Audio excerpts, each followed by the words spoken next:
SSTVಯಲ್ಲಿ ಜಾಹೀರಾತು ನೀಡಲು ಈ ನಂಬರಿಗೆ ಸಂಪರ್ಕಿಸಿ.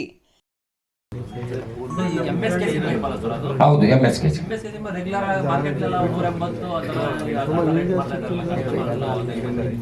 ಎಲ್ಲಿ ಇಲ್ಲ, ಫೀಟ್ ಎಲ್ಲ ಒಂದು ಮೀಟರ್ ಬರೋದಲ್ಲ ರೇಟು. ಇವಾಗ ಬೋರ್ ಹಾಕ್ತಾರಲ್ಲ, ಬೋರ್ ಹಾಕೋರು ಮೀಟರ್ ಇಷ್ಟು ಅಂತ ಅವ್ರು ಏನ್ ಮಾಡ್ತಾರೆ ಅಂದ್ರೆ ಎರೆಕ್ಷನ್ ಚಾರ್ಜ್ ಅಂತ ತಗೋತಾರೆ. ಅಲ್ಲಿ ಪೈಪ್ ಸಂಬಂಧ ಇಲ್ಲ, ಪೈಪ್ ಬೇರೆ ರೇಟು, ಎರೆಕ್ಷನ್ ಚಾರ್ಜ್. ಇವ್ರು ಏನಂತಾರಂದ್ರೆ, ಕೆಲವು ರೈತರು ಬುದ್ಧಿವಂತರು ಈ ಸೈಜು ಥಿಕ್ನೆಸ್ ನಾನು ಪೈಪ್ ಕೊಡಪ್ಪ, ನಾನೇ ಪೈಪ್ ತರ್ತೀನಿ, ನಿನಗೆ ಏನ್ ದುಡ್ಡು ಕೊಡ್ಬೇಕಪ್ಪ, 20 ರೂಪಾಯಿ 30 ರೂಪಾಯಿ ಅಡಿ ಕೊಡ್ತೀನಿ ಅಂತ ಕೇಳ್ತಾರೆ. ಕೆಲವ್ರು ಹಂಗೆ ಹೇಳಲ್ಲ, ಕೆಲವ್ರು ಪಾಪ ನೀವೇ ಪೈಪ್ ತಗೊಂಡಪ್ಪ ಅಂತಾರೆ, 200 ರೂಪಾಯಿ ಜಾಸ್ತಿ ಮೋಸ ಮಾಡ್ತಾರೆ. ಈಗ ಅವ್ರು ಈ ರೀತಿ ಎಲ್ಲ ಮಾಡ್ತಾ ಇದ್ದಾರೆ. ಇನ್ನೂ ಒಂದು ಏನಾಗುತ್ತೆ ಅಂದ್ರೆ ಸರ್, ಬೆಳಗಾವಿ, ಬಾಗಲಕೋಟ್, ಹುಬ್ಳಿ ಕಡೆ ಎಲ್ಲ ಇನ್ನ 6 ಇಂಚಿ ಬೋರೆ ನಡೀತಾ ಇದೆ. 6.5 ಆಗ್ತಾ ಇಲ್ಲ. ಗೌರ್ಮೆಂಟ್ ಎಲ್ಲ 6.5 ಆಗ್ತಾ ಇದೆ. ಅದನ್ನು ಪಾಪ ದುಡ್ಡು ಉಳಿತದೆ ಅಂತ ಈ ಸಣ್ಣ ಬೋರ್ ಇದೆಯಲ್ಲ ಅದನ್ನು ಮಾಡ್ತಾ ಇದ್ದಾರೆ. ಅದನ್ನು ಗಮನಿಸ್ತಾರೆ. ಈ ರೀತಿ ಎಲ್ಲ ಅಲ್ಲಿನೂ 6.5 ಬೋರ್ ಹಾಕ್ತಾರೆ. ಅವರು ಸೇಫ್ ಆಗಿ ಇರ್ತಾರೆ, ರೈತರು ತೊಂದರೆ ಏನು ಆಗಲ್ಲ ಅಂತ ನಾನು ಮನವಿ ಮಾಡ್ತಾ ಇದ್ದೀನಿ. ನಮ್ಮಲ್ಲಿ ಈಗ ನೀವು ಡಿಸ್ಟ್ರಿಬ್ಯೂಟರ್ ಮಾಡೋದ್ರಿಂದ ನಿಮಗೆ ಲಾಭನಾ ಇಲ್ಲ ರೈತರಿಗೆ ಲಾಭನಾ? ನೀವು ಯಾರಿಗೋಸ್ಕರ ಮಾಡಬೇಕು? ನಾನೀಗ ರೈತರಿಗೋಸ್ಕರ, ಈಗ ನಾನು ಡಿಸ್ಟ್ರಿಬ್ಯೂಟರ್ ಇಲ್ಲ, ನನ್ನಿಂದ ಡೈರೆಕ್ಟ್ ರೈತರಿಗೆ ಡೀಲರ್ ಕೊಟ್ಟೋಗ್ಬಿಟ್ರೆ ಮತ್ತೆ ಡಿಸ್ಟ್ರಿಬ್ಯೂಟರ್, ಆರ್ಗನೈಸರು, ಇದು ಪಬ್ಲಿಸಿಟಿ ಯಾತಕ್ಕೆ ಸ್ವಾಮಿ? ಪಬ್ಲಿಸಿಟಿ ಇರೋದು ಒಂದೇ ನಮ್ದು ಒಬ್ಬನೇ ತಾನೆ, ಸೈಜ್ ನಾವು ಮಾಡಿದ್ದು ತಾನೆ, ಇದಕ್ಕೆ ಯಾಕೆ ಪಬ್ಲಿಸಿಟಿ? ಡೈರೆಕ್ಟ್ ಅವ್ರು ಕೊಟ್ಬಿಡಿ, ಡೀಲರ್ ಕೊಟ್ಬಿಟ್ರೆ ಡೈರೆಕ್ಟ್ ತಗೋದಿಲ್ಲ. 1,000 2,000 3,000 ಉಳಿತಲ್ಲ, ಅವ್ರಿಗೆ ಡೈರೆಕ್ಟ್ ಕೊಟ್ಬಿಡೋಣ. GK ಟ್ಯೂಬ್ ಅಂತ ಇತ್ತು. ಈಗ ಏನ್ ಮಾಡಿದೀವಿ ಅಂದ್ರೆ ಬ್ರ್ಯಾಂಡ್ GK ಟ್ಯೂಬ್ ಅನ್ನೋದು ಮೊದಲು ಯಾರೋ ನಮ್ಮ ಮಾವ ಮಾಡೋಕ್ ಮುಂಚೆ ಲಿಮಿಟೆಡ್ ಕಂಪ್ನಿ ಇದೆ, ಅದನ್ನ ಲಿಮಿಟೆಡ್ ಕಂಪ್ನಿ ಮಾಡಕ್ ಆಗ್ತಾ ಇಲ್ಲ. ಅದಕ್ಕೋಸ್ಕರ ನಾವು ಟ್ಯೂಬೆಕ್ಸಿಯಾ ಅಂತ ಇಟ್ಕೊಂಡಿದೀವಿ. ನಾನೇ ಓನರ್, ಅದಕ್ಕೆ ನಾನೇ ಲಿಮಿಟೆಡ್ ಕಂಪ್ನಿ. ಯಾಕಂದ್ರೆ ಲಿಮಿಟೆಡ್ ಕಂಪ್ನಿ ಆಗಿಲ್ಲ ಅದು. ಮತ್ತು ಈಗ ಏನಾಗಿದೆ ಅಂದ್ರೆ ಲಿಮಿಟೆಡ್ ಕಂಪ್ನಿಗೆ ಸರ್ಕಾರ ಜಾಸ್ತಿ ಅನುಕೂಲ ಕೊಡ್ತಾ ಇದೆ. ಏನಾದ್ರೂ ನಾನು ಕಂಪ್ಲೇಂಟ್ ಕೊಟ್ರೆ ಕ್ರಮ ತಗೊಂತಾರೆ, ಪ್ರೊಪ್ರೈಟರ್ಸ್ಗೆ ಕ್ರಮ ತಗೊಳ್ಳಲ್ಲ, ಬಿಟ್ಟಾಕ್ತಾರೆ. ಅದಕ್ಕೋಸ್ಕರ GK ಟ್ಯೂಬ್ ಅನ್ನೋದು ಅಲ್ಲೇ ಯಾರ್ದೋ ಇದೆ. ನಾನು ಪ್ರೈವೇಟ್ ಲಿಮಿಟೆಡ್ ಕಂಪ್ನಿ ಮಾಡಕ್ ಹೋಗ್ತಾರೆ, ಆಗ್ಲಿಲ್ಲ. ಇನ್ನೊಬ್ಬರದ್ದು ಇದೆಯಲ್ಲ, ಅದಕ್ಕೆ ಈಗಾಗಲ್ಲ, ಸೇಮ್ ಹೆಸರು. ಅದಕ್ಕೋಸ್ಕರ ನಾನು ಅದನ್ನು ಬಿಟ್ಬಿಟ್ಟು ಟ್ಯೂಬೆಕ್ಸಿಯಾ ಅಂತ ಮಾಡಿದ್ದೀನಿ. ಲಿಮಿಟೆಡ್ ಕಂಪ್ನಿ ಆಯ್ತು. ನಮ್ಮ ಪೈಪ್ ಮೇಲೆ ಟ್ಯೂಬೆಕ್ಸಿಯಾ ಅಂತ ಬರ್ತದೆ.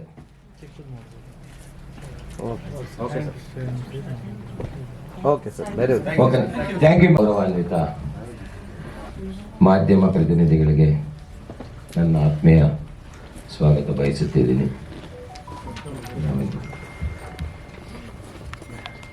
ಇಲ್ಲಿ ಸೇರಿದಂಥ ಮಾಧ್ಯಮ ವರ್ತಕರಿಗೆ ಎಲ್ಲ ರೀತಿಗಳಿಗೆ ಸೇರಿದರೆ ಇದು ಒಂದು ಸ್ಪೆಷಲ್. ಏನೆಂದರೆ ಇಲ್ಲಿ ರೈತರ ಮಕ್ಕಳಿರ್ಬೋದು, ಆಫೀಸರ್ ಮಕ್ಕಳಿರ್ಬೋದು, ವ್ಯಾಪಾರಸ್ಥರ ಮಕ್ಕಳೆಲ್ಲರೂ ಇರ್ಬೋದು. ಆದರೆ ನಮ್ಮ ದೇಶದಲ್ಲಿ ನಡೀತಾ ಇರೋಂಥ ದುರಂತದ ಬಗ್ಗೆ ನಾನು ಹೇಳ್ತಾ ಇದ್ದೀನಿ. ಯಾಕಂದರೆ ನಾವು ಮೊದಲು ಈ ಪೈಪ್ ಏನು ಯಾತಕ್ಕೆ ಹುಟ್ಟಿದ್ದು ಈ ಸೈಜು ಅಂತ ಈಗ ನೀವು ತಮಗೆಲ್ಲ ಅನಿಸ್ಬೋದು, ಏನಿದೆ ಕಾಮನ್ ಪೈಪ್, ಅದಕ್ಕೇನಪ್ಪ ಅಂತ. ಸೊ ಅದಕ್ಕೆ ಬಗ್ಗೆ ನಾನು ತಿಳಿಸ್ತೀನಿ ದಯವಿಟ್ಟು. 2 ಬಿಟ್ಟಿತ್ತು 50 ವರ್ಷ ಹಿಂದೆ, 2 ಬಿಟ್ಟಿತ್ತು 6 ಇಂಚಿ 6.5 ಇಂಚಿ 2 ಬಿಟ್ಟು ಅಂತ ಬರ್ತಾ ಇತ್ತು. ಅದರ size 165 millimetre dimension, outer dimension. ಇನ್ನೊಂದು 175 ಔಟರ್ ಡೈಮೆನ್ಷನ್. ಅದ್ರ ಬಗ್ಗೆ ಹೇಳ್ತೀನಿ. ಫಸ್ಟ್ 165ರಿಂದ ಬಿಟ್ಟು ಹಾಕಿದಾಗ ಅದಕ್ಕೆ MS pipe BIS bureau on investigation ಅಲ್ಲಿ ಇತ್ತು. ಬೇರೆ ಅದರಲ್ಲಿ ಅದೇ ಅಪ್ರೂವಲ್ ಆಗಿದೆ. ಅದರಿಂದ MS ಪೈಪ್ ಹಾಕಿದಾಗ ಮೋಟರ್ಗೂ ಪೈಪ್ಗೂ ಗ್ಯಾಪ್ ತುಂಬ ಕಮ್ಮಿ ಇದೆ. ಆದರೆ ಈಗಿನ ಕಾಲ 1000 ಅಡಿ 1500 2000 ಅಡಿ ಹೋಗ್ತಾ ಇದೆ. ಈ 6 ಇಂಚು ಬಿಟ್ಟು ಹೋಗ್ತಾ ಇದ್ರೆ ಸೈಜ್ ಕಮ್ಮಿ ಆಗ್ತಾ ಹೋಗ್ತದೆ ಕೆಳಗಡೆ. ಏನಾದರೂ ಮೋಟ್ರಿಗೂ ಅದು ಗ್ಯಾಪ್ ಕಮ್ಮಿ ಇರೋದಕ್ಕೆ ಎಲ್ಲಿ ಬೇಕಾದ್ರೂ ಮೋಟ್ರ್ ಸಿಕ್ಕಾಕೊಳ್ಳೋಕೆ ಅವಕಾಶ ಜಾಸ್ತಿ ಇದೆ. ಅಟ್ಲೀಸ್ಟ್ ಕೇಬಲ್ ಬರ್ಬೋದು, ಒಂದು ಇದು ಕಲ್ಲು ಬರ್ಬೋದು, ಏನೇ ಬಂದರೂ ಸಿಕ್ಕಾಕೊಂತ ಇದ್ರು. ಆ ರೀತಿ ಹಲವಾರು ಸಾವಿರಾರು ಬೋರುಗಳು ಹಾಳಾಗ್ಬಿಟ್ಟಿದ್ದಾವೆ. ರೈತರಿಗೆ ಒಂದೇ ಒಂದು ಬೋರ್ ಸಿಗೋದು ಹಾಕೋಕ್ಕೂ ಶಕ್ತಿ ಇಲ್ಲ. ಅಂತಹ ಪರಿಸ್ಥಿತಿಗಳಲ್ಲಿ ನೀರಿದ್ದು ಬೋರು ಮೋಟರ್ ಸಿಕ್ಕಾಕೊಂಡು ಕಳ್ಕೊಂಡಿರೋದು ಜಾಸ್ತಿ ಇದ್ದಾರೆ. ಅಂಥ ಟೈಮಲ್ಲಿ ನನ್ನ ಮಾವನಾದ್ರ ಜಿ ಕೇಶವಲ್ ನಾಯ್ಡು ಅವರು ಇಡೀ ದೇಶದಲ್ಲಿ ಬೋರ್ವೆಲ್ ಫೀಲ್ಡ್ಗೆ ಹೋಗಿ 10 ಬೋರು 10 ರಿಗ್ಗು 15 ರಿಗ್ಗು ತಗೊಂಡೋಗಿ ಎಲ್ಲ ಬೋರ್ವೆಲ್ ಮಾಡ್ತಾ ಇದ್ರು ಕೆಲಸ. ಅವರು ರಿಟೈರ್ಡ್ ಮಿಲಿಟ್ರಿ, ಅವರು ಒಬ್ಬ ರೈತರ ಮಗ. ಅವರು ನಾನು ಏನಾದರೂ ಮಾಡಬೇಕು, ನಮ್ಮ ದೇಶಕ್ಕಾಗಲಿ ನಮ್ಮ ಊರಿಗಾಗಲಿ ಏನೋ ಮಾಡಲೇಬೇಕು ಅಂತ ಒಂದು ಆಸೆಯಿಂದ ಕೊನೆಗೆ ಈ ಬಿಟ್ಟಿಂದ ಯಾವ ತೊಂದರೆ ಬರ್ತಾ ಇದೆ, ಯಾಕೆ ಈ ಥರ ಇದ್ದಾರೆ, ನಮ್ಗೆ ಅವಕಾಶ ಇದೆಯಲ್ಲ ಅಂತ ಹೇಳಿ 175 mm ಔಟ್ರ್ ಓಡಿನೂ ಅವರೇ ಮಾಡಿದ್ದು. ಪೇಟೆಂಟ್ ಮಾಡಿದ್ದೀವಿ, ಕಾಪಿರೈಟ್ ಮಾಡಿದ್ದೀವಿ, ಡಿಸೈನ್ ಮಾಡಿದ್ದೀವಿ, ಟ್ರೇಡ್ ಮಾರ್ಕ್ ಎಲ್ಲ ನಾವೇ ಮಾಡ್ಕೊಂಡಿದ್ದೀವಿ. 1999 ಪೇಟೆಂಟ್ ಮಾಡಿರೋದು.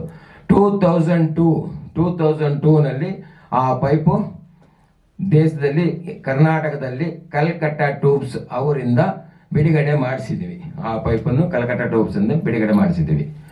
ಆವತ್ತಿಂದ ಒಂದೊಂದು ಪೈಪು ತಗೊಂಡೋಗಿ ಮಾರಿ ಅಲ್ಲಿಂದ ಕಷ್ಟಪಟ್ಟು ಬಂದ ಮೇಲೆ ಆವಾಗ SM ಕೃಷ್ಣ ಮುಖ್ಯಮಂತ್ರಿಗಳಿದ್ದರು. ಅವರು ಇರೋವಾಗ ಶ್ರೀ ವಿ ಮುನಿಯಪ್ಪ ಅವರು, ಶ್ರೀ ಕೋಲಿವಾಡಿ ಇಬ್ಬರು ಮಿನಿಸ್ಟರ್ಗಳು 6.5 ಇಂಚು ಬಿಟ್ಟೇ ಹಾಕ್ಬೇಕು, ಬಳಸಬೇಕು ಕರ್ನಾಟಕದಲ್ಲಿ, ಯಾವುದೇ ಮಾಡಬಾರ್ದು ಅಂತ ಕಾನೂನು ರೀತಿ ಅವರು ಒಂದು ಆರ್ಡರ್ ಮಾಡಿ ಪಾಸ್ ಮಾಡಿಬಿಟ್ರು. ಆವಾಗ 6 ಇಂಚು ಬಿಟ್ಟು ನಿಂತೋಗಿ 6.5 ಸ್ಟಾರ್ಟ್ ಆಯಿತು. ಸೊ 6.5 ಇಂಚು ಬಿಟ್ಟು ಸ್ಟಾರ್ಟ್ ಮಾಡಿದ್ದು ನಮ್ಮ ಮಾವನವರೇ.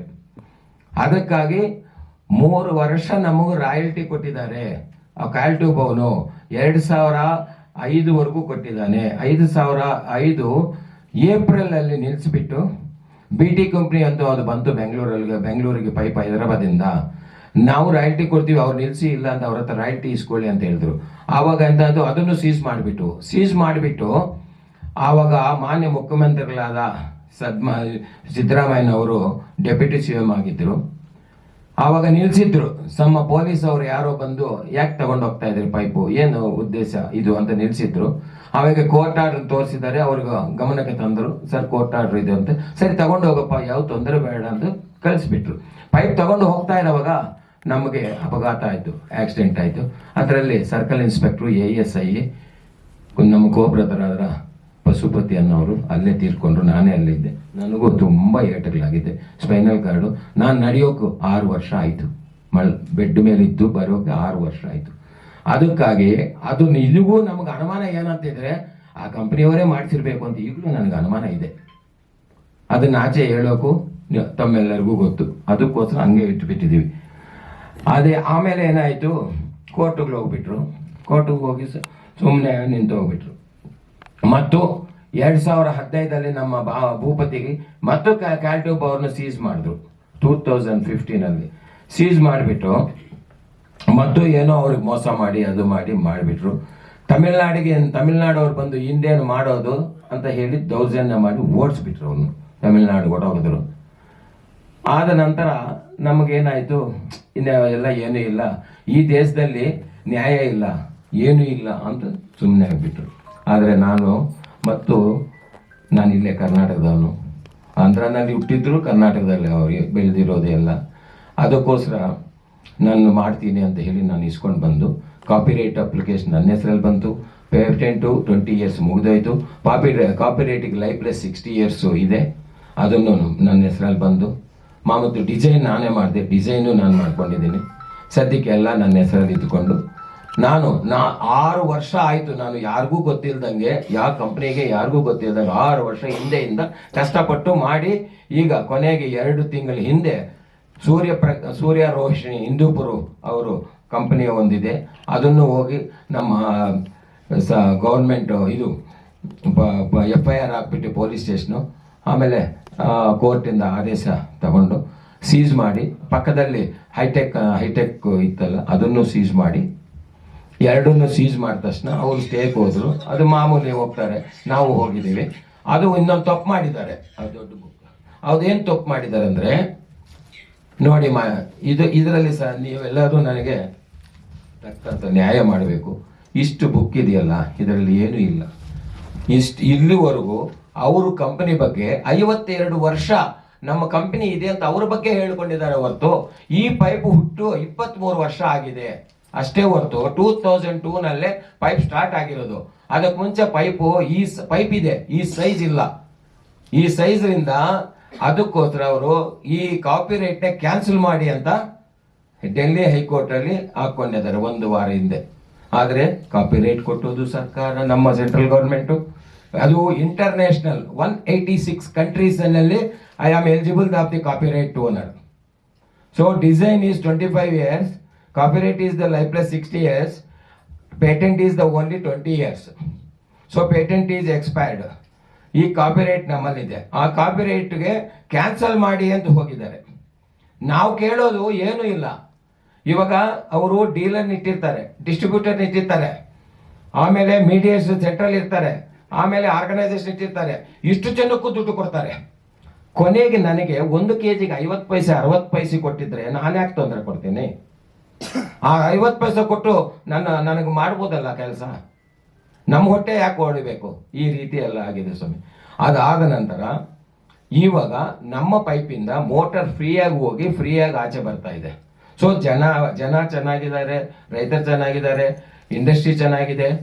ಗೌರ್ಮೆಂಟ್ ಬೋರ್ಸ್ ಹಳ್ಳಿಗಳೇ ಒಂದು ಬೋರ್ ನಿಂತೋಗಿದ್ರೆ 2 ತಿಂಗಳು 3 ತಿಂಗಳು ಸರಿ ಮಾಡೋಕ್ಕಾಗ್ದಂಗೆ ತುಂಬಾ ಕಷ್ಟ ಬರ್ತಾ ಇದ್ದಾರೆ ನೀರಿಗೆ ಹೋಗ. ಆವಾಗ ಅವರು ಚೆನ್ನಾಗಿದ್ದಾರೆ, ದೇಶನೇ ಚೆನ್ನಾಗಿದೆ. ಅದಕ್ಕೋಸ್ಕರ ನಾನು ಮಾಧ್ಯಮದಿಂದ ತಿಳಿಸೋದೇನೆಂದ್ರೆ, ನಮ್ಮ ಗೌರ್ಮೆಂಟು, ನಮ್ಮ ಕೇಂದ್ರ ಸರ್ಕಾರಕ್ಕೂ ನಮ್ಮ ರಾಜ್ಯ ಸರ್ಕಾರಕ್ಕೂ ಎಲ್ಲ ತಿಳಿಸ್ಬಿಟ್ಟು ಇದಕ್ಕೆ ಯಾವ ರೀತಿ ನ್ಯಾಯ ಮಾಡಬೇಕು ಆ ರೀತಿ ಮಾಡೋದು ಒಂದು ಒಳ್ಳೆಯದು. ಇದರಲ್ಲಿ ಇನ್ನೊಂದು ಏನಾಗ್ತದೆ, 20 ಅಡಿ ಉದ್ದ ನಾವು ಮಾಡಿದ್ದು ಫಸ್ಟ್ ನಾವೇ ಅಲ್ಲ. ಯಾವುದೇ ಆಗಲಿ 2 ಇಂಚಿ ಪೈಪ್ ಆಗಲಿ ಯಾವುದೇ ನಿಮ್ಮ ಗಮನಕ್ಕೆ ಎಲ್ಲರಿಗೂ ಗೊತ್ತಿರ್ತದೆ 20 feet ಇರೋದು ಲೆಂತ್. ಅದು ಕಾಮನ್ ಆಗಿ, ಅದೇನು ನಾನು ಹೊಸದಾಗಿ ಹೇಳಲ್ಲ. ಅದರಲ್ಲಿ ಇವ್ರು ಏನ್ ಮಾಡಿದ್ದಾರೆ ಬುದ್ಧಿವಂತರು, ಈ ಸ್ಟೇಟ್ ಆರ್ಗನೈಸೇಷನ್ ಮಾಡ್ತಾರಲ್ಲ ಕಂಪನಿಗೆ, ಅವ್ರು ಬುದ್ಧಿವಂತರು ಏನ್ ಮಾಡಿದ್ರೆ, ಸರ್ ಒಂದು ಕೆಲಸ ಮಾಡಿ, ಡೀಲರ್ಗೆ ಜಾಸ್ತಿ ದುಡ್ಡು ಬೇಕು, ಯಾಕಂದ್ರೆ ಅವರು ಮಾರ್ಬೇಕಲ್ವಾ, ನಾವೇನ್ ಮಾಡ್ಬೇಕು, ಒಂದು ಅರ್ಧ ಅಡಿ ಕಮ್ಮಿ ಮಾಡಿಬಿಡ್ತೀವಿ, ಅರ್ಧ ಅಡಿ ಕಮ್ಮಿ ಮಾಡಿ ಟನ್ನೇಜ್ ಪ್ರಕಾರ ಕೊಡಿ, ನಿಮಗೆ ಟನ್ನೇಜ್ ಲಾಭ ಅವರಿಂದ ಕೊಡಿಸ್ತೀನಿ, ನಿಮಗೆ ಲಾಸ್ ಆಗಲ್ಲ. ಯಾವುದಕ್ಕೆ ಆಗಲಿ ನಿಮಗೆ ಟನ್ನೇಜ್ ಸೇಮ್ ರೇಟ್ ಬರ್ತದೆ. ಉದ್ದ ಕಮ್ಮಿ ಆದ್ರೆ ಅವ್ರಿಗೆ ಒಳ್ಳೇದು, ವೆಯ್ಟ್ ಕಮ್ಮಿ ಆಗ್ತದೆ, ಈಸಿಯಾಗಿ ಮಾಡ್ಕೊತಾರೆ ಅಂತ ಹೇಳಿ ಅವರು 54-58 ರೂಪಾಯಿ ಇವ್ರು ಕೊಟ್ಟರೆ ಡಿಸ್ಟ್ರಿಬ್ಯೂಟರ್ಸ್ಗೆ, ಅವ್ರೊಂದು 1000 ರೂಪಾಯಿ ಇಟ್ಕೊಂತಾರೆ. ಆಮೇಲೆ ಇವರು ಈಗ ಇಲ್ಲಿ ಡೀಲರ್ಸ್ಗೆ ಇನ್ನು 2 ರೂಪಾಯಿ, ಅವರು 500 ರೂಪಾಯಿ 600 ರೂಪಾಯಿ 1000 ರೂಪಾಯಿ ಎಷ್ಟಂದ್ರೆ ಅಷ್ಟಕ್ಕೆ ಮಾರ್ಬಿಡ್ತಾ ಇದ್ದಾರೆ ಸ್ವಾಮಿ. ಇದಕ್ಕೆ ಅಂತಾನೇ ಇಲ್ಲ, ಎಲ್ಲ ಮಾರ್ಬಿಡ್ತಾ ಇದೆ. ನಾವು 2002 22,000 ಅಗ್ರಿಮೆಂಟ್ ಮಾಡಿಕೊಂಡು ಕಾಲ್ಟೋಬ್ ಅವ್ರ ಹತ್ರ ನೀವು ಪೈಪ್ ಮಾತ್ರ ಕೊಡಬೇಕು, ನೀವು ಎಲ್ಲಿ ಮಾರಬಾರ್ದು ಅಂತ ಕಾನೂನು ಪ್ರಕಾರ ನಾವು ಮಾಡಿಕೊಂಡು ನಾವು ಪೈಪ್ ಮಾಡ್ತಾ ಇದೀವಿ. ನಾವು ಪೈಪ್ ಮಾಡ್ತಾ ಇದ್ರೆ ನಾವು ಬರೀ 50 ರೂಪಾಯಿ ಇಟ್ಕೊಂಡು ಮಾಡ್ತಾ ಇದ್ದೀವಿ ಅಷ್ಟೇ. 50 ರೂಪಾಯಿ ರೈತರಿಗೆ ಓಡೋಗ್ತಾ ಇದೆ. ಎಷ್ಟು ಚೆನ್ನಾಗಿತ್ತು ಗೊತ್ತಾ ಸ್ವಾಮಿ, ಅಷ್ಟು ನೀಟಾಗಿತ್ತು. ಅದನ್ನು ಇವರೆಲ್ಲ ಕೆಡಿಸ್ಬಿಟ್ರು ಈಗ. ಅದೊಂದು. ಇನ್ನೊಂದು ಥಿಕ್ನೆಸ್ ಅಂತ ಬರ್ತದೆ, 2.5 ಇಂಚಸ್ 2 ಇಂಚಸ್ 2.9 1.6 1.8 ಈ ರೀತಿ ಥಿಕ್ನೆಸ್ ಅಂತ ಹೇಳ್ತಾರೆ. ಥಿಕ್ನೆಸ್ ಅಂತ ಹೇಳಿ ಅವರು ಮೋಸ ಮಾಡ್ತಾ ಇದ್ದಾರೆ. ಇಷ್ಟು ಹೇಳೋದು 1,200 ರೂಪಾಯಿ ಒಬ್ಬ ಡೀಲರ್ ತಗೊಂತಾ ಇದ್ದಾರೆ ರೈತರ ಹತ್ರ. ಕೊನೆಗೆ ಅಲ್ಲಿವರೆಗೂ ಕಷ್ಟ ಪಡ್ತಾ ಇದ್ದಾರೆ ರೈತರು. ಅದಕ್ಕಾಗಿ ಇನ್ನೊಂದು ಹೇಳೋದೇನೆಂದ್ರೆ, ಇದು ಮುಖ್ಯವಾದ ವಿಷಯ. ಈ ಕಂಪನಿಗಳು ಇವ್ರು ಬಂದರೆ GL ರಾಧಾಕೃಷ್ಣ ಆಗಲಿ GK ಟ್ಯೂಬ್ ಕಂಪನಿ ಅನ್ನೋದು ಬಂದ್ರೆ, ನಾವು ಅವ್ರ ಪೈಪ್ ತಗೊಂಡು ಮಾರಿದ್ರೆ ನಮ್ಗೆಲ್ಲ ಲಾಭ ನಿಂತೋಗುತ್ತೆ. ಅವ್ರು ಏನ್ ಮಾಡ್ತಾರೆ, ಕ್ಯಾಲ್ಟ್ಯೂಬ್ ಅವ್ನು ಏನ್ ಹೇಳ್ತಾನೆ, ಕ್ಯಾಲ್ಟ್ಯೂಬ್ ಬ್ರ್ಯಾಂಡ್ ಅಂತ ಹೇಳ್ತಾನೆ. ಎಲ್ಲಿದೆ ಸ್ವಾಮಿ ಬ್ರ್ಯಾಂಡು? ಸೂರ್ಯಪ್ರಕಾಶ್ ಬ್ರ್ಯಾಂಡ್ ಅಂತಾರೆ. ಎಲ್ಲಿದೆ ಸ್ವಾಮಿ? ಎಲ್ಲರಿಗೂ JSW ಅವರೇ ರೋಲ್ ಕೊಡೋದು. JSW ರೋಲ್ ಕೊಟ್ರೆ ಎಲ್ಲರೂ ಪೈಪ್ ಮಾರಿದವರು ಒಂದೇ, ವಾರ್ನಿಷ್ ಅಂತ ಡಿಫರೆನ್ಸ್. ಅದಕ್ಕಾಗಿ ನನಗೆ 2,000 ಲಾಭ, 2,000 ಟನ್ನಿಗೆ, ನನಗೆ 1,500 1,000 ಅಂತಾನೆ ಇಲ್ಲ. ಅಷ್ಟೊಂದು ಲೂಟಿ ಮಾಡಿಬಿಡ್ತಾ ಇದ್ದಾರೆ. ಜನಕ್ಕೆಲ್ಲ ಮೋಸನೂ ಆಗ್ತಾ ಇದೆ.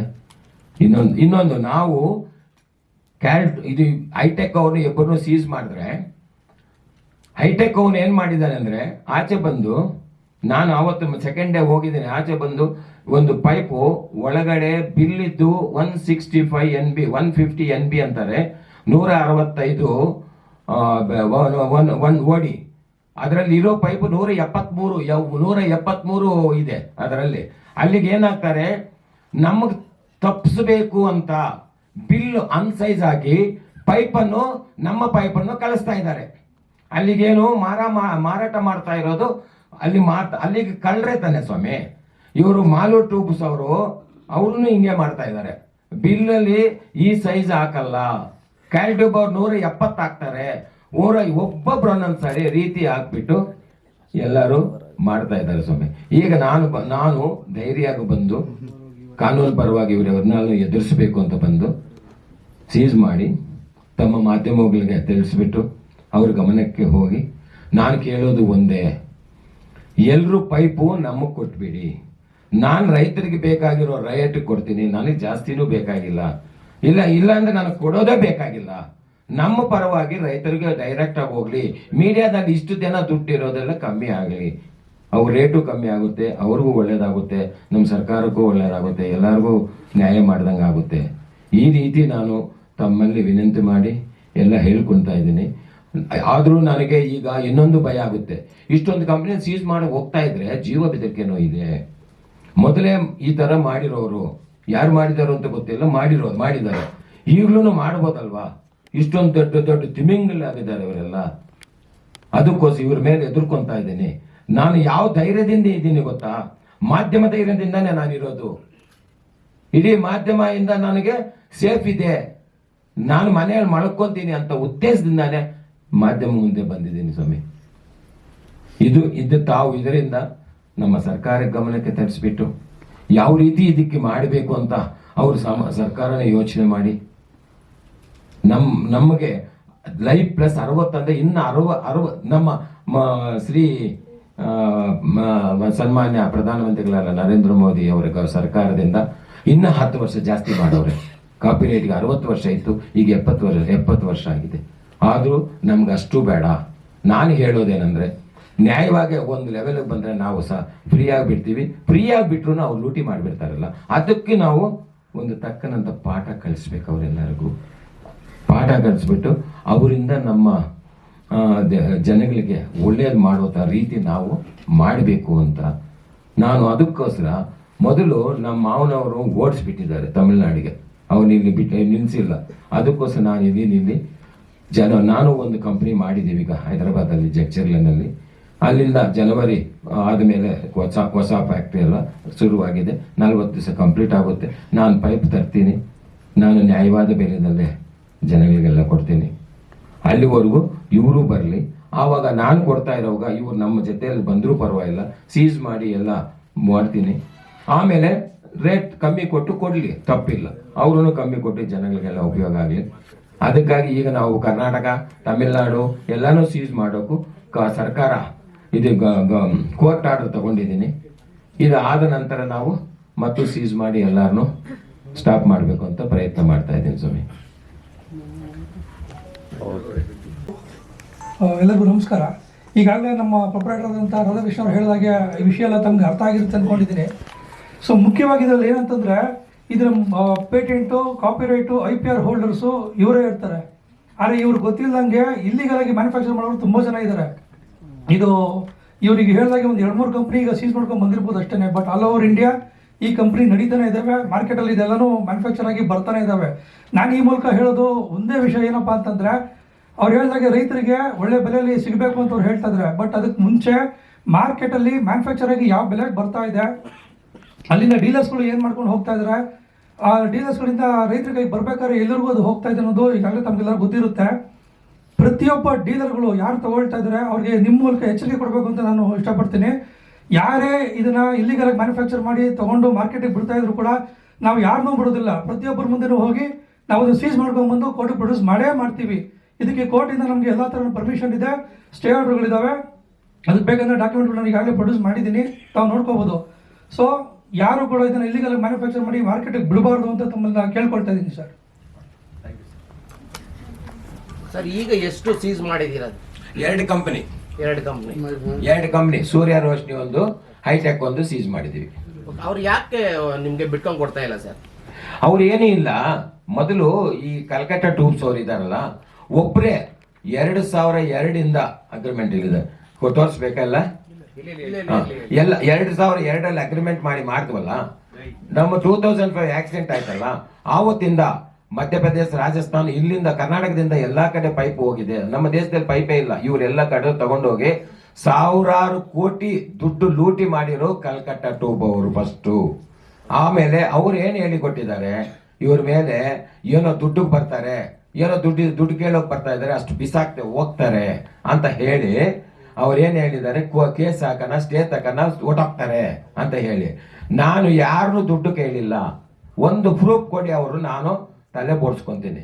ಸುಮ್ಮನೆ ದುಡ್ಡು ಕೊಡ್ತಾರೆ, ದುಡ್ಡು ಕೊಟ್ರೆ ಬರ್ತಾರೆ, ದುಡ್ಡಿಗೆ ಬರ್ತಾರೆ ಅಂತ ಆತ ನಮ್ಗೆ ಅದು ಬೇಕಾಗಿಲ್ಲ.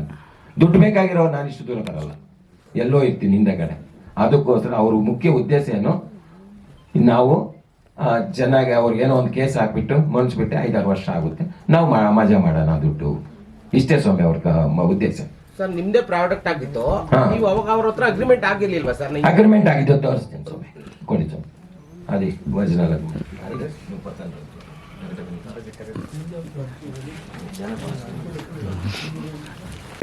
ಲಕ್ಷ್ಮಿ ಮಿಟ್ಟಲ್ ಟ್ಯೂಬ್ಸ್, ಮಾಲೂರ್ ಟ್ಯೂಬ್ಸ್, ಕ್ಯಾಲ್ ಟ್ಯೂಬ್ಸ್ ಅಗ್ರಿಮೆಂಟ್ ಆಗಿದೆ. ಇದು 2002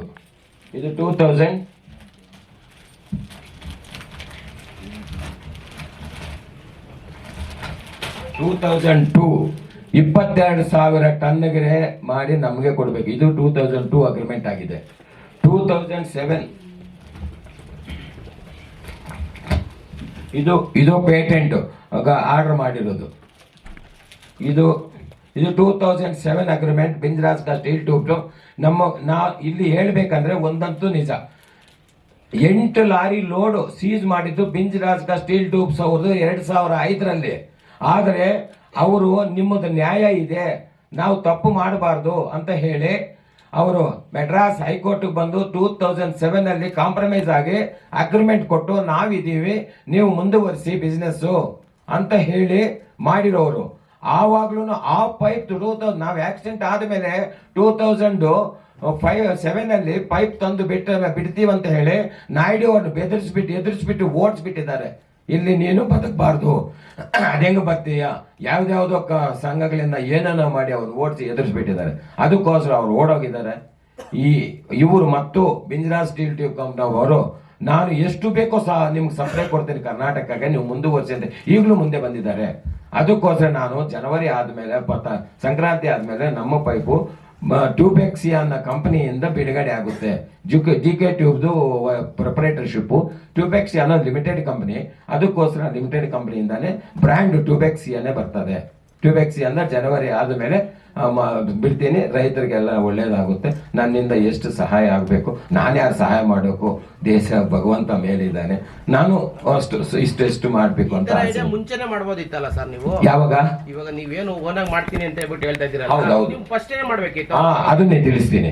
ನನಗೆ ಏನಾಗಿತ್ತಂದ್ರೆ, ನಮ್ಮ ಮಾವನವರಿದ್ದಾಗ 2 ನಂಬರ್ 175, 180 ಅದನ್ನು ಕಾಪಿರೈಟ್ ಬೋರ್ಡ್ ಇತ್ತು, ಅವಾಗ ಕ್ಯಾನ್ಸಲ್ ಮಾಡಿಸಿದ್ದಾರೆ. ಕ್ಯಾನ್ಸಲ್ ಮಾಡಿದ ಮೇಲೆ ಆಮೇಲೆ ಡೆಲ್ಲಿ ಹೈಕೋರ್ಟ್ ಅಲ್ಲಿ ಎಕ್ಸ್ಪಾರ್ಟಿ ಹಾಕೊಂಡು ಇವರಿಗೆ ಕ್ಲೋಸ್ ಕಾಪಿರೈಟ್ ಇಲ್ಲ ಅಂತ ಮಾಡಿಸಿದ್ದಾರೆ. ಆಮೇಲೆ ಡೆಲ್ಲಿ ನಮ್ಮವರು ರಿಟ್ ಪಿಟಿಷನ್ ಹಾಕೊಂಡಿದ್ರು 2008 ಅನ್ನು ಹಾಕೊಂಡು 2014 ಅವ್ರು ತೀರ್ಕೊಂಡ ಮೇಲೆ ಮತ್ತು ಬಂದು 2020 opponent is died, is closed the disposal ಅಂತ ಆರ್ಡರ್ ಮಾಡಿದ್ರು. ಆ ಆರ್ಡರ್ ತಗೊಂಡು ನಾನೇನು ಮಾಡಿದೆ, ಮೆಡ್ರಾಸ್ ಹೈಕೋರ್ಟ್ಗೆ ಹೋಗಿ ಸಿವಿಲ್ ಮಿಸ್ಲೇನಿಯಸ್ ಪಿಟಿಷನ್ ಹಾಕೊಂಡು ಅಡ್ಮಿಟ್ ಮಾಡಿ 3 ವರ್ಷ ನಾನು ಅದನ್ನು ಕಷ್ಟಪಟ್ಟು ಅದನ್ನೇನು ಮಾಡಿದ್ರೆ ಲಿಬರ್ಟಿ ಗ್ರಾಂಟ್ ಮಾಡಿಸಿದ್ದೀನಿ. 3082 ಡೇಸ್ ಕಂಡೋನ್ ಡಿಲೇ ಸೆಟಸೈಡು ಅದನ್ನೆಲ್ಲ ಹಾಕಿ ನಾನು ಆರ್ಡರ್ ತಗೊಂಡು ಬಂದ ಮೇಲೆ ಅದು ಈಗ ಪ್ರೆಸೆಂಟ್ ಕಮರ್ಷಿಯಲ್ ಕೋರ್ಟ್ ಬೆಂಗಳೂರಲ್ಲಿ ಇದೆ ಸ್ವಾಮಿ. ಅವ್ರು ಯಾಕಂದ್ರೆ ಕಾಪಿರೈಟ್ ಬೋರ್ಡ್ 2021 ತೆಗೆದುಬಿಟ್ಟಿದ್ದಾರೆ. ಅದನ್ನ ಎಲ್ಲ ಮೆಡ್ರಾಸ್ ಆಗಲಿ, ಇನ್ನು ಬೆಂಗಳೂರು ಹೈಕೋರ್ಟ್ಗಿಲ್ಲ, ಕೆಲವು ಹೈಕೋರ್ಟ್ಗಳು ಮಾಡಿದ್ದಾರೆ, ಆರ್ಡರ್ ಮಾಡಿದ್ದಾರೆ. ಅದರಿಂದ ಕಮರ್ಷಿಯಲ್ ಕೋರ್ಟ್ಗೆ ಮಾಡಿಕೊಟ್ಟಿದ್ದಾರೆ. ಆ ಕಮರ್ಷಿಯಲ್ ಕೋರ್ಟ್ ಬಂದ ತಕ್ಷಣ ಆಮೇಲೆ ನನ್ನ ಹೆಸರಲ್ಲಿ 173, 171 ಅವ್ರ ನಮ್ಮ ಭೂಪತಿಯಾದ ಕೆ ಭೂಪತಿ ಅವರ ಹತ್ರ NOC ತಗೊಂಡು 171, 72, 73 ಎಲ್ಲ ನಾನು ರಿಜಿಸ್ಟ್ರೇಷನ್ ಮಾಡಿದೆ. ಅದು ಮಾಡಿದ ಮೇಲೆ ಈಗ ನನಗೆ ರೈಟ್ಸ್ ಬಂದ ಮೇಲೆ ನಾನು ಬಂದಿದ್ದೀನಿ. ಅಲ್ಲಿವರೆಗೂ ನಾನು ಬರೋಕೆ ರೈಟ್ಸ್ ಇಲ್ಲ. ಇನ್ನೊಂದು ಏನಂದ್ರೆ ಇದು ಸುದ್ದಿ 175 ಮಾಡಿದ್ವಲ್ಲ ನಾವು, 175 ಇದ್ರೆ ಫ್ರೀ ಆಯಿತು.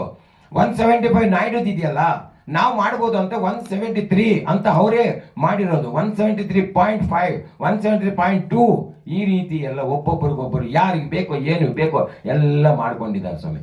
ಮಾಡಿಬಿಟ್ಟು ಕೊನೆಗೆ ನಾನು 170 to 190 mm ಔಟರ್ ಓಡಿ ಈಗ ನಾನು ಧೈರ್ಯಾಗ ಬಂದಿದ್ದೀನಿ. ಅದಕ್ಕೋಸ್ಕರ ಈಗ ನಾನು ಪೈಪ್ ಕೊಡಬೇಕು, ಜನಗಳೆಲ್ಲ ಒಳ್ಳೇದಾಗಬೇಕು. ಈಗಲೂ ನಾನು ಅವರ ವಿರೋಧಿ ಅಲ್ಲ. ಆ ಕಂಪನಿಗಳೆಲ್ಲ ಬಂದು ನಮ್ಮ ಹತ್ರ ಅನುಸರಿಸ್ಕೊಂಡು ಹೋದ್ರೆ ನಾವು ಸಹಕಾರ ಕೊಡೋಕೆ ಕೈ ಸಿದ್ಧವಾಗಿ. ಜೋಡಿಸ್ತೀರಾ ಅಂತ ಹೇಳ್ತಾ ಇದ್ದೀರಾ. ಖಂಡಿತ. ಇಷ್ಟೆಲ್ಲ ಪ್ರಾಬ್ಲಮ್ ಮಾಡಿರೋರು ನಿಮ್ ಕೈ ಜೋಡಿಸಿದ್ರೆ ಮತ್ತೆ ಪ್ರಾಬ್ಲಮ್ ಆಗಲ್ಲ ಅಂತ ನಿಮ್ಗೆ ಯೋಚನೆ ಬರ್ತಾ ಇಲ್ವಾ? ಅಲ್ಲ ಸ್ವಾಮಿ, ನಾನೇನ್ ಮಾಡ್ತೀನಿ, ಅವ್ರ ಜೊತೆ ಹೋಗಿ ದುಡ್ಡು ತಗೊಳ್ಳಲ್ಲ. ಅವ್ರ ಜೊತೆ ಹೋಗಿ ದುಡ್ಡು ತಗೊಳ್ಳಲ್ಲ. ನಾ ದುಡ್ಡು ಕೊಡಿ ಮನೆಗೆ ಹೋಗ್ತೀನಿ ಅಂತ ಹೇಳಲ್ಲ. ನಾನೇನ್ ಹೇಳ್ತೀನಿ, ನೀನ್ ಪೈಪ್ ನಾನು ಕೊಟ್ಬಿಡು, ಪೈಪ್ ನಾನು ಮಾಡ್ತೀನಿ, ನಿನಗೆ ಕ್ಯಾಶ್ ಕೊಡೋಕೆ ನಾನು ರೆಡಿ ಇದ್ದೀನಿ. ಒಂದು ದಿವಸ 5 ಕೋಟಿ 10 ಕೋಟಿ ಆದ್ರೆ ನಾನು ಕ್ಯಾಶ್ ಕೊಡ್ತೀನಿ, ಕೊಡಿ. ಏನ್ ರೇಟ್ ಅಂದ್ರೆ ಇವತ್ತು ಅದನ್ನು ನಿಮ್ಗೆ ತಿಳಿಸ್ಬಿಡ್ತೀನಿ. ಇವತ್ತು ರೋಲು 45,600 ರೂಪಾಯಿ ಇದೆ. ಪ್ರೊಸೆಸಿಂಗ್ ಚಾರ್ಜಸ್ 3,500 ಆಗುತ್ತೆ. 43, 46, 47 ರೂಪಾಯಿ ಆಗುತ್ತೆ. 47 ರೂಪಾಯಿ ಆದ್ಮೇಲೆ ನೆಕ್ಸ್ಟ್ ಏನಾಗುತ್ತೆ ಅಂದ್ರೆ ಟ್ರಾನ್ಸ್ಪೋರ್ಟ್ ಒಂದು 2,000, 48. ಯಾಕೆ ಸ್ವಾಮಿ 58, 59 ಮಾಡ್ತಾ ಇದ್ದಾರೆ ಈಗ. ಡಿಸ್ಟ್ರಿಬ್ಯೂಟರ್ಗೆ ಅಷ್ಟು ಮಾಡ್ತಾ ಇದ್ದಾರೆ. ನೀವು ಲೆಕ್ಕ ಹೇಳಿ, ರೋಲ್ ಬರೋದಷ್ಟೇ, ಪ್ರೊಸೆಸಿಂಗ್ ಚಾರ್ಜ್ ಬರೋದಷ್ಟೇ, ಟ್ರಾನ್ಸ್ಪೋರ್ಟ್ ಯಾಕೆ ಇಷ್ಟು ರೇಟ್ ತಗೊಳ್ತಾ ಇದ್ದಾರೆ? 60, 50 ಇದ್ರಲ್ಲಿ ನೋಡಿ 58 ಚಿಲ್ಲರೆ, ಈಗ 60. ಏನಾದ್ರು ಹೇಳಿದ್ರೆ GST ರೇಟ್ ಜಾಸ್ತಿ. GST ಸಂಬಂಧನೇ ಇಲ್ಲ. ಅದು ಆಚೆ ಬಂದ ಮೇಲೆ GST ಹಾಕ್ತಾರೆ, ರೈತರ ಮೇಲೆ ಹೋಗ್ತದೆ. ಯಾವ ಕಸ್ಟಮರ್ಸ್ ಇರ್ತಾರೆ ಕಸ್ಟಮರ್ಸ್ ಹೋಗ್ತಾರೆ. ಅದಕ್ಕೆ ಇದಕ್ಕೆ ಏನ್ ಸಂಬಂಧ ಇದೆ ಸ್ವಾಮಿ? ನಾನು ಕೇಳೋದು ಇಷ್ಟೇ, ನನಗೆ 1 ಕೋಟಿ 2 ಕೋಟಿ ಕೊಟ್ರೆ ನಾನು ತಗೊಳ್ಳಲ್ಲ, ನನಗೆ ಬೇಕಾಗಿಲ್ಲ. ಫ್ಯಾಕ್ಟ್ರಿ ಮುಚ್ಚಿಬಿಡು, ನನ್ನ ಜೊತೆಲಿ ಕೈ ಜೋಡಿಸಿ ನೀನು ಪೈಪ್ ಕೊಡಿ, ನ್ಯಾಯವಾದ ರೇಟ್ ಕೊಡಿ. ಈಗ ಇರೋದು ರೇಟ್ ಇಳಿಸ್ಬಿಡಿ ಸರಿ. ಮತ್ತೆ ಇನ್ ಯಾರಾದ್ರೂ ಏನಾದ್ರೂ ಡೌಟ್ ಕೇಳ್ಬೋದು, ನಾನು ಉತ್ತರ ಕೊಡ್ತೀನಿ. SSTV ಸಿನಿಮಾ ಜಗತ್ತಿನ ಕ್ಷಣ ಕ್ಷಣದ ಸುದ್ದಿಯೊಂದಿಗೆ.